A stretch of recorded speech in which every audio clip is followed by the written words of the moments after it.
Good evening, everyone. Thank you so much for coming. When it comes to marriage and relationships, what comes to your mind when I say the word cheating? Sex. Sex. Sex. Divorce. Divorce. Anger. Anger. What about if I were to say emotional cheating? Same. Internet. Okay? Some people might not know what it is. I didn't.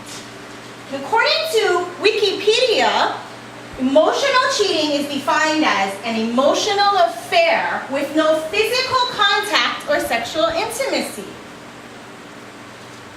Hi, I'm Noi, and my speech today is on emotional cheating in dedicated relationships. I will go over the definitions and the statistics.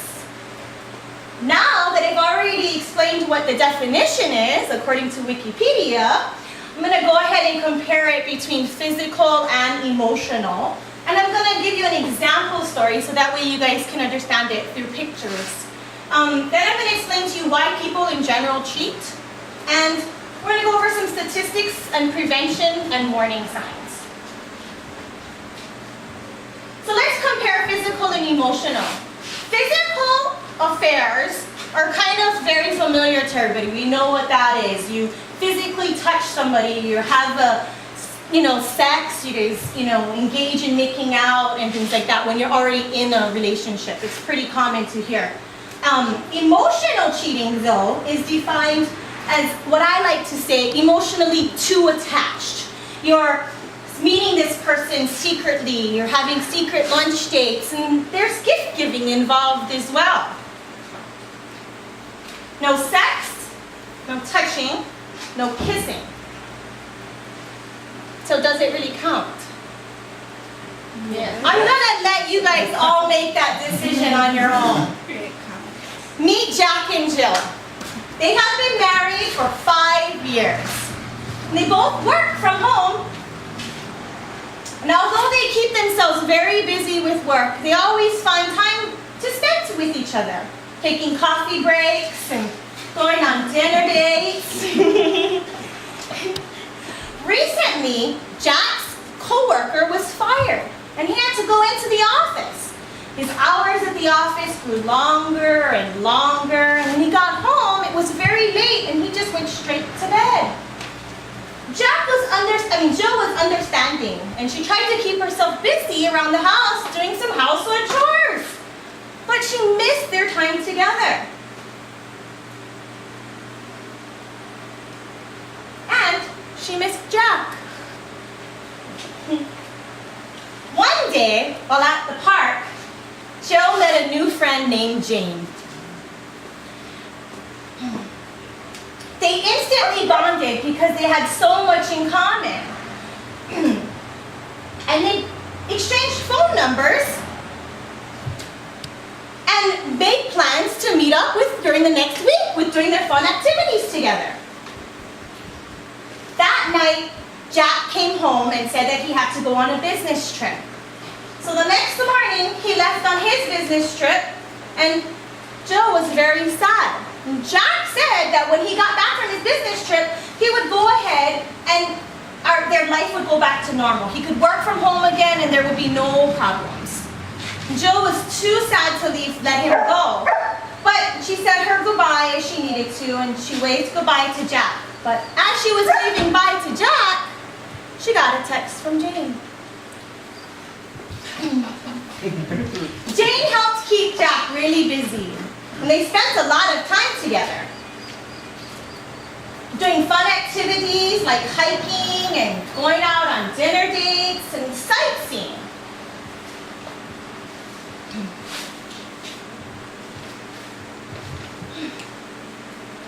Their friendship grew.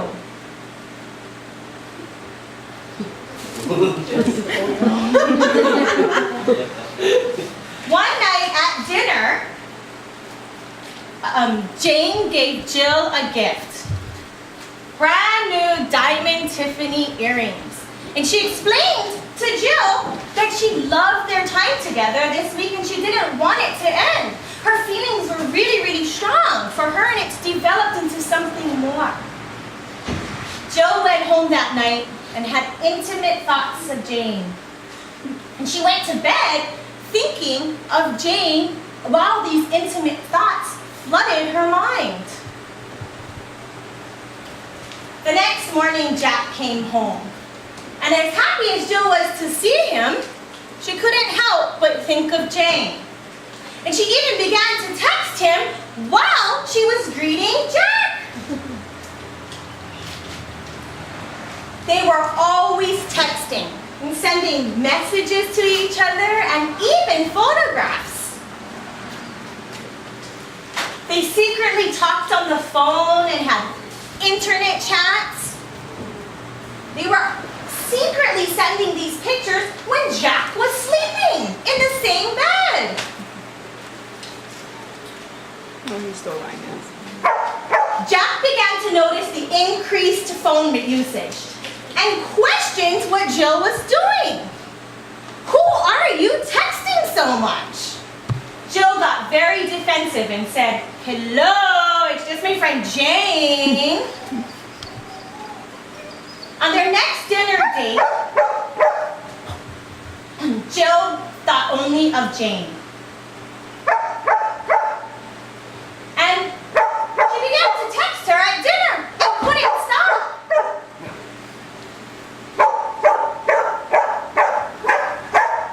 She didn't think she was doing anything wrong either. And Jack had asked her to put down her phone. But she didn't think she was doing anything wrong. So she just hid it under the table. And Jack got very angry and irritated. Was Jill doing something wrong? Yes. Yes, she was. Jill was having an emotional affair with Jane. She had an emotional connection, emotional bond with somebody else other than her husband, and it was causing a conflict in their marriage. She just couldn't stop thinking about her. It was very similar to a physical affair, but they are the same, and it does affect a relationship. Here are some statistics. 41% of all marriages, both men and women, have admitted to committing an infidelity at least once in their marriage. And an average of 56% of men and women that are involved in relationships say that they've committed infidelity. Now, if I were to say, what if you were to never get caught? Would you commit it? Would you have an affair? An average of 74% of men and women all said that they would, if they would not get caught. Very shocking. That's 3/4 of everybody. So let's say, why do people cheat? Right? You ever hear that saying, it's in our nature? Well, according to Truth About Deception, there's some truth to that. Monogamy is not our natural sex strategy. I'm going to repeat that. Monogamy is not our natural sex strategy. Our ancestors had multiple sex partners to increase the chance of reproduction. And we have biologically inherited this trait, which is why monogamy is so difficult for humans. The whole evolution of how monogamy started is a whole other speech, so I'm not going to get into that today. But we did inherit this trait. Here are some interesting facts. When it comes to affairs, men are not thinking about leaving when they have an affair with that current, they're not thinking about leaving that current relationship when they're having an affair. Women are. They believe that it's a sign that's going on, something's going on in their relationship, and that something's wrong. Men are not choosy when it comes to picking their prey. And women are. They actually upscale.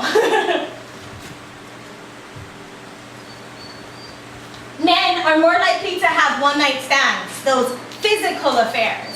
And women are more likely to have emotional affairs.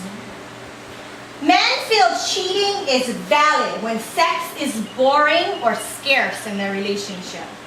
When women use cheating as a way to get even.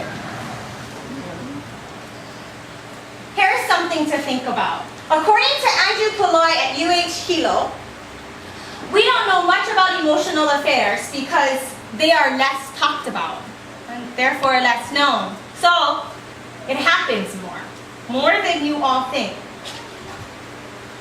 So how do we prevent it from happening? Establish ground rules. Each couple has their own ground rules that they're going to go ahead and make for their couple that satisfies for them.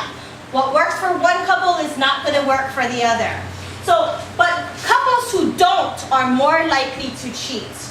So make sure that you follow these rules. Avoid temptation. Ask, is it worth it? The affairs typically last only 2 years. Relationships take work. Spice it up when it gets dull. Make your partner feel special. Know the warning signs. Is your partner spending too much time with somebody else? Do they become defensive when you talk about it? What are you doing? Why are you spending all that time? Just my friend Jane. Does it seem like something is wrong? 70% of men and women, when they thought something was wrong, it really was. Let's review. Emotional affairs start as friendships, but they grow into something bigger. It involves secrecy, deception, and you seem to not care what your partner thinks, and you have no empathy towards his or her feelings. You become defensive when questioned about it. You need to avoid temptation. And remember that relationships take work. Just because we've inherited this from our ancestors doesn't mean that we can't follow the rules. Because in the end, somebody's heart always gets broken. Remember to check in daily, because things may seem okay, but are they? I want to thank everybody for coming. Thanks especially to Mike Thomas and Keli'ikoa for being in the little performance. And I wanted to thank all of you guys for taking time out today and coming.